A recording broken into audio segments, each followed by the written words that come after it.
There are ways to make life harder for American companies in China that need not be formal or widely publicized.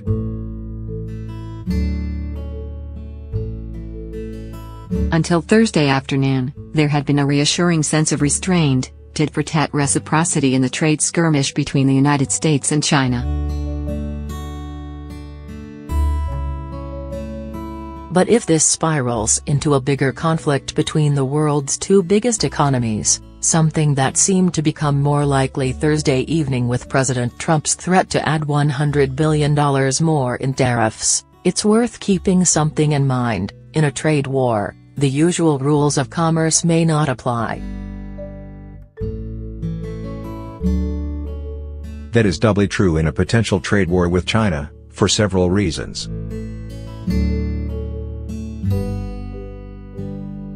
Because the country exports far more in goods to the United States than it imports, China simply doesn't have as much room to keep up with escalating American tariffs, especially given the Chinese government's desire to cushion its citizens from higher prices for food staples. Moreover, China has in the past proved willing to use a wide range of government powers to achieve commercial objectives, from campaigns against out-of-favor companies in state media to selective, stepped-up regulatory enforcement. And if things really get nasty, the United States and China are financially intertwined in ways that China could seek to exploit, though not without creating risks for a country holding $1.2 trillion in United States Treasury bonds. One of the very important tools that the Chinese have is the ability to make life difficult for a large number of American businesses, said Eswar Prasad, an economist at Cornell University who studies Chinese economic relations.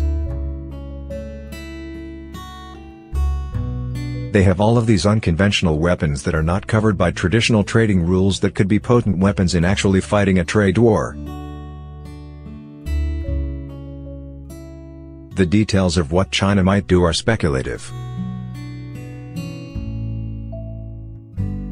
Thus far, China's government has reacted to new tariff actions by the Trump administration with relatively restrained words and promises of proportional responses to the American government's actions.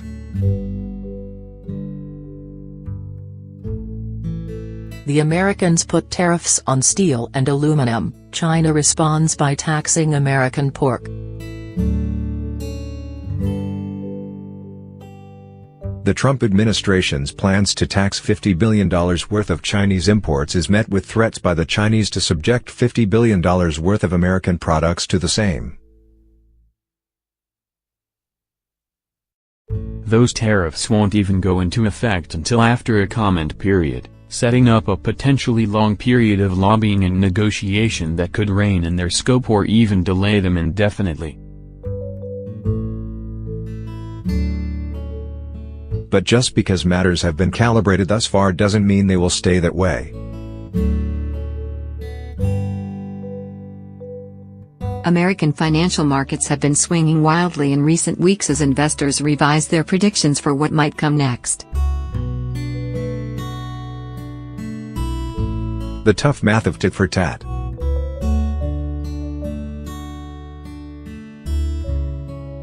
As President Trump often notes, the United States does run a large trade deficit with China, especially if you look only at goods, and don't count the value of services. That means that if China seeks to match tariffs on goods, a classic tit-for-tat approach, China runs out of tats pretty quickly. In 2017, the United States imported $506 billion in goods from China while exporting only $131 billion in goods to China, according to data from the Bureau of Economic Analysis. It mathematically means that China can't match the U.S.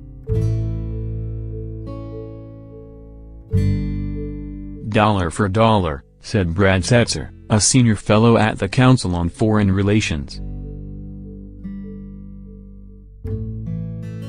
So, for example, if the Trump administration follows through on the president's suggestion to consider expanding the tariffs to cover $100 billion more of goods, it would strain the Chinese government to respond in a dollar-for-dollar manner. And that's before you account for the Chinese government's reluctance to put tariffs on goods that might carry some political or strategic cost. For example, in its planned retaliatory tariffs, the Chinese government included narrow-body aircraft but not wide-body aircraft. This makes sense strategically, Mr. Setzer argued, because only 2 companies in the world make wide-body planes, Boeing and Airbus. If China put a tariff on planes from the American Boeing but not the European Airbus, it would lose leverage with Airbus with which to extract favorable prices and access to cutting-edge technology.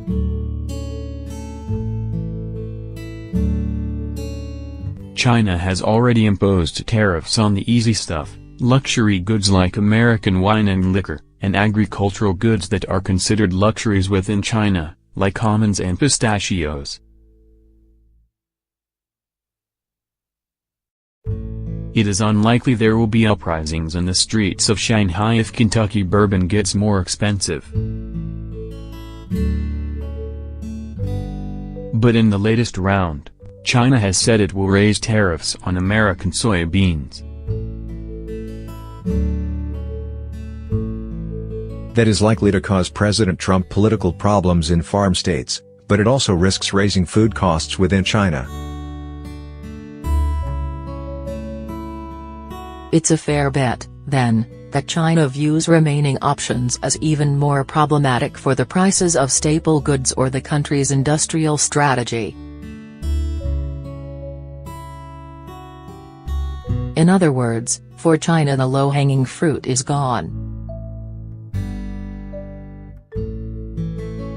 If this trade battle continues to escalate, China will have to bear a greater cost. Commercial guerrilla warfare.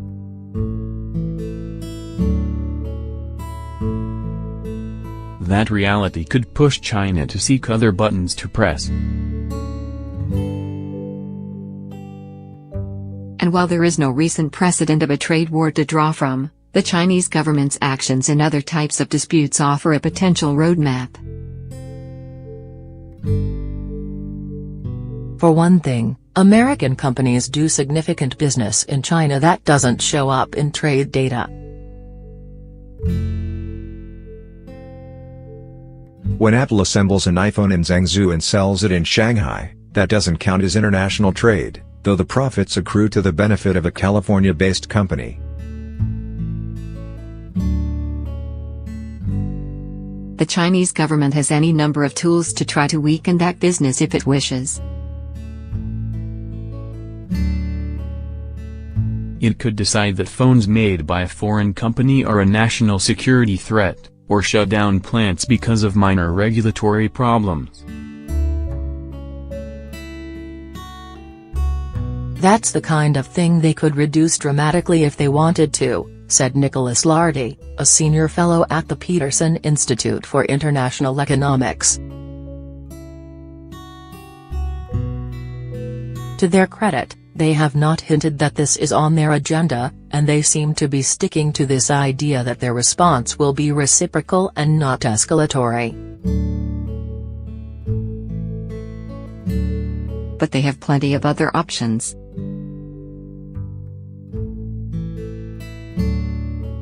Making life difficult for American companies in China as retaliation in a trade war need not be formal and widely publicized.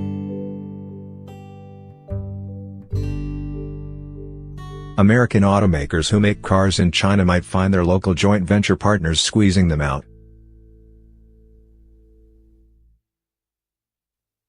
Regional governments might send safety inspectors to plants of American companies so often as to disrupt production.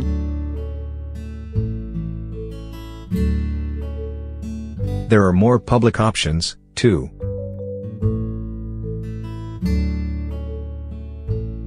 For example, in 2013, Chinese state media accused Jaguar Land Rover and Audi of overcharging buyers for car parts, which analysts viewed as part of a campaign to pressure those automakers to locate more manufacturing in China.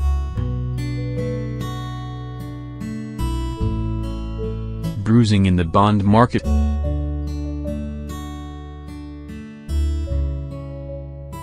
For years, American politicians have fretted about China's role as the United States' largest creditor. The nation has accumulated a huge stockpile of treasury bonds over the last 20 years.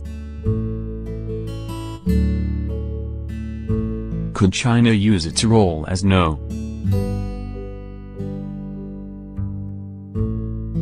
one lender to exert pressure in a trade war? It would be a risky maneuver, in which China itself would potentially have much to lose. But it can't be ruled out.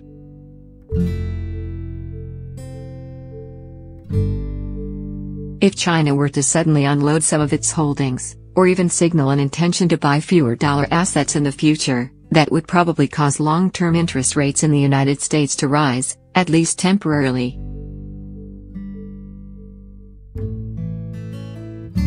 And this would cause some pain in the United States, as borrowing costs, whether for the federal government or individual home buyers, would rise. But it would also drive down the value of China's existing bond portfolio, meaning China could lose billions. And it would tend to push down the value of the dollar relative to other currencies, which would actually help the United States attain more advantageous trade terms. Even after all that, bond prices would most likely readjust over time as other buyers took advantage of the rise in interest rates. In the medium term, the performance of the United States economy and actions of the Federal Reserve do more to determine bond prices than the decisions of a single buyer or seller, even one as large as China. That doesn't mean there isn't room to cause some near-term pain and disruption. The Chinese have some leverage to rattle U.S. bond markets, even if the threat of substantive action is not very credible, Mr. Prasad said. Given that a trade war with such a major trading partner is without precedent in modern times, we don't really know what it would look like. But it's a safe bet that Chinese officials are already thinking through their options in case that is where the latest round of economic saber-rattling ultimately leads.